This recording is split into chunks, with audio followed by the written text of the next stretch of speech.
All India मजलिस ए Ittehadul Muslimeen AIMIM के राष्ट्रीय अध्यक्ष बैरिस्टर असुद्दीन ओवैसी ने मुरादाबाद के पूर्व विधानसभा प्रत्याशी हाजी वकी रशीद एडवोकेट पर बड़ा भरोसा जताते हुए उन्हें उत्तर प्रदेश कमेटी में प्रदेश सचिव मनोनीत किया है। 11 मई 2026 की शाम मनोनयन के बाद पहली बार मुरादाबाद पहुंचने पर समर्थकों ने उनका ऐतिहासिक स्वागत किया।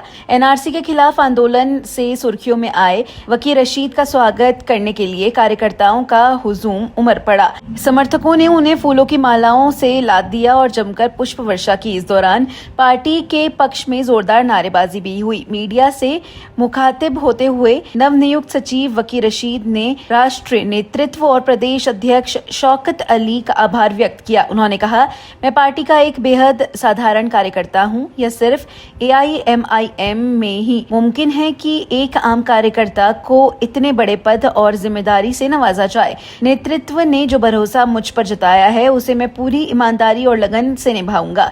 आगामी 2027 उत्तर प्रदेश विधानसभा चुनाव पर चर्चा करते हुए उन्होंने कहा कि पार्टी बूथ स्तर पर खुद को मजबूत कर रही है। उन्होंने सपा, कांग्रेस और भाजपा पर कड़ा प्रहार करते हुए कहा कि इन दलों को आम जनता की समस्याओं से कोई सरोकार नहीं है। विपक्षी खेमे में खलबली मचाते हुए उन्होंने सपा नेता नजीमुद्दीन सिद्दीकी को लेकर भी एक चौंकाने वाला बयान दिया, जिसने सियासी गलियारों में नई चर्चा छेड़ दी है। वकील रशीद की इस नई जिम्मेदारी से मुरादाबाद सहित पूरे पश्चिम उत्तर प्रदेश में AIMIM कार्यकर्ताओं में नया जोश देखने को मिल रहा है। माननीय बैरिस्टर असदुद्दीन ओवैसी साहब, माननीय प्रदेश अध्यक्ष जनाब शौकत अली साहब ने जो जिम्मेदारी दी है प्रदेश सचिव की हमें, तो पूरी ईमानदारी से उसका निर्वहन करेंगे। और पार्टी की हम तो एक आम कार्यकर्ता हैं और ये MIM में ही होता है कि एक आम कार्यकर्ता को बड़ी पद से नवाजा जाता है, बड़ी जिम्मेदारी दी जाती है। जो जिम्मेदारी दी गई है उस जिम्मेदारी का बहुत ईमानदारी से काम करेंगे। पहले भी करा था, आज भी करेंगे और आगे भी करेंगे। 27 का चुनाव है, इसको लेकर के आप जिम्मेदारियाँ और भी बढ़ चुके हैं, क्या आपका प्लान रहेगा? देखिए, माननीय प्रदेश अध्यक्ष जी ने ऐलान किया था कि हमारी 200 सीटों पर तैयारी है चुनाव की। अब देखिए, लगातार उसके ऊपर काम चल रहा है, विधानसभा वाइज काम चल रहा है। अभी भी संगठन की मीटिंग थी, अभी लखनऊ में मीटिंग चल रही है, तो उसमें यही तय हो रहा है कि हम कौन कौन सी विधानसभा लड़ रहे हैं, चिन्हित हो रही हैं। और उन विधानसभाओं में ग्राम अध्यक्ष से लेके और बूथ लेवल तक, जो बूथ अध्यक्ष है हमारा, हम उस लेवल तक उसमें काम कर रहे हैं। और हमारे पास फीडबैक आया है जो संगठन का, वो बहुत शानदार है। हमारा संगठन सबसे ज़्यादा मजबूत तक पहुंच चुका है। देखिए, समाजवादी है या कांग्रेस है या भाजपा है, इनके संगठन नहीं रहे, इनकी सरकारें हैं। ये तो सरकारों में काम करते हैं, इन्हें पता ही नहीं कि आम लोगों की क्या परेशानियाँ हैं, आम लोगों की क्या समस्याएँ हैं। इनका उससे कोई सरोकार नहीं। एक लोग सरकार बनाने में लगे हुए हैं, सरकार बचाने में लगे हुए हैं। एक लोग जो हैं वो सरकार बनाने में लगे हैं। हमारा सरकार बनाने का ना दावा है, हमारा दावा सरकार में हिस्सेदारी का है। मुसलमानों की हिस्सेदारी जब तक सुनिश्चित नहीं होगी, चपरासी लेवल से लेकर और DM लेवल तक, तो तब तक ये लड़ाई जारी रहेगी।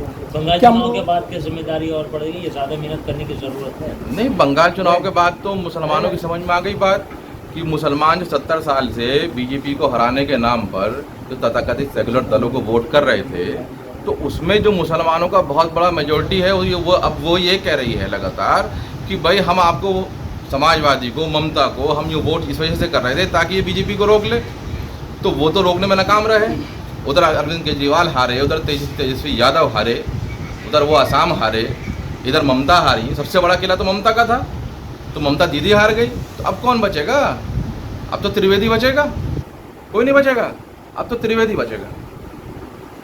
मुरादाबाद में जुम्मे के दिन जो PDA पंचायत हुई समाजवादी पार्टी की, उसमें किया है, उनसे पूछा 27 के चुनावों को लेकर MIM के साथ आप गठबंधन करेंगे।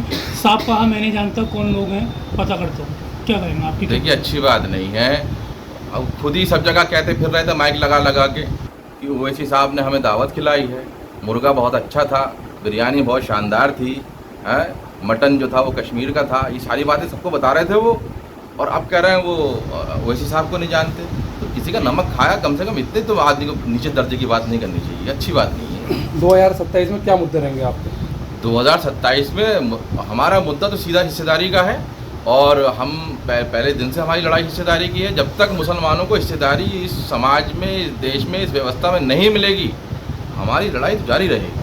भाजपा के मंत्रिमंडल में ऐसा है कि मुरादाबाद तो सियासी यतीम रहा हमेशा। मुरादाबाद को तो इन लोगों ने सियासी यतीम बनाया, सारी सियासी पार्टी ने।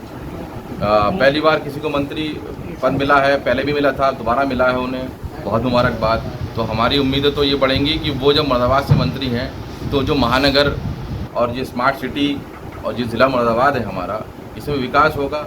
अब आप बताइए, स्मार्ट सिटी का प्रोजेक्ट आया हुआ है तो करूले से लेके और सिविल लाइन से पहले बारादरी तक जो मुस्लिम बहुल क्षेत्र है उसमें स्मार्ट सिटी का विकास ही नहीं होगा। सबसे ज़्यादा पैसा हम लोग देंगे, सारा रेवेन्यू हम देंगे, सारा टैक्स का पैसा हम देंगे, और जो मुस्लिम मेजोरिटी रीजन है वो स्मार्ट सिटी में आता ज़रूर है लेकिन डेवलप ही नहीं होता। आप बताइए कौन सा विकास हुआ है? पैसा हमारा है, सारी कमाई हमारी है, खून पसीने की कमाई कारीगरों की है, मजदूरों की है, आर्टिजन्स की है, कारखानेदारों की है, एक्सपोर्टर्स की है, जो छोटे छोटे दुकानदार हैं उनकी है, जो छोटे छोटे कारोबार करने वाले एक्सपोर्टर्स हैं उनकी है। और साहब मलाई खा रहे हैं कहीं और, मलाई तो कहीं और जा रही है। आप देखिए सारा विकास उधर है। हमारे पास सरकारी इमारत के नाम पे मुसलमान इलाकों में आपने क्या देखा है? सिवाय थाने और चौकी का आपको कुछ नहीं मिलेगा। सारे सरकारी डिपार्टमेंट आपने वहाँ बना दीजिए। इनकम टैक्स डिपार्टमेंट भी वहीं पर ही है, सेल टैक्स डिपार्टमेंट भी वहीं पर ही है, सारे डिपार्टमेंट वहाँ पर है। एरीगेशन से लेके आप जो उठाएंगे सब वहाँ मिलेगा। हमारे यहाँ क्या है? थाना और चौकी और देसी शराब के अड्डे। यूपी 2027 की मुरादाबाद मंडल में हम सारी सीटों की तैयारी कर रहे हैं चुनाव की, और खासकर जो मुरादाबाद ज़िले की बात है तो उसमें हम तो 6 की 6 सीटों पर हमारी तैयारी है पूरी, और हम लड़ेंगे, पूरी मजबूती से लड़ेंगे। अब ये 2017 और 22 वाला चुनाव नहीं है ना, ये 2017 और 22 वाली MIM है। हम तो राष्ट्रीय लेवल पर आप देखेंगे तो बिहार से लेके और गुजरात से लेके और महाराष्ट्र तक हमारी एक्सेप्टेबिलिटी बहुत तेज़ी से बढ़ी है। और अब ये यूपी के देखिए आप, यूपी में क्या होगा। इंशाल्लाह ताला यूपी में हमारी सीटें निकलेंगी, हमारा खाते खोलेंगे। ठीक है। इसी मौके पर सैयद मोहसिन, मोइन अंसारी, हरिस सैफी, जुनैद खान, सद्दाम अंसारी, रहीम खान मंसूरी मुख्य रूप से मौजूद रहे।